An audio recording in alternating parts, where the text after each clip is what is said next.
கடந்த வருடம் 10ஆம் மாதம் 13ஆம் தேதி அன்று எங்களுடைய வளர்ப்பு நாய் ஒன்றை எங்கள் இளவன் ஒருவன் வீடு புகுந்து அடித்தது எல்லோரும் டிக்டாக்ல பார்த்துருப்பீங்கள். அந்த நாய்க்குட்டி இப்பொழுது பல காலம் ஆயிட்டு அவர் நிலம் பெற்று. ஆனால் அவருக்கு ஒரு கண் தெரியாது.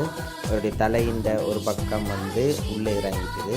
அவருக்கு அவர் சுவையினமிட்டு இருக்கும் பொழுது யாழ்ப்பாணம் கோட்டை முனியப்ப கோயிலில் நீண்டு அவருக்கு இலக்கட்டி விட்டது.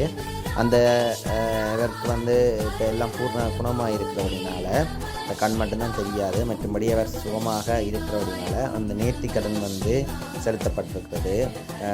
வைரவருக்கும் முனியப்பருக்கு பொங்கல் பொங்கி படையில் ஒன்று போட்டு எங்களை பூசாப்பாயும் கூட்டி கொண்டு போய் அர்ச்சனை செய்து தேங்காய் எல்லாம் அடித்து நல்லபடியாக இந்த பூசை நிறைவேற்றுகிறது. எங்கள் குருசப்பாவுக்கு அருள் புரிந்த கோட்டை முனியப்பருக்கு எங்களால் முடிந்த நன்றிக்கிறேன்.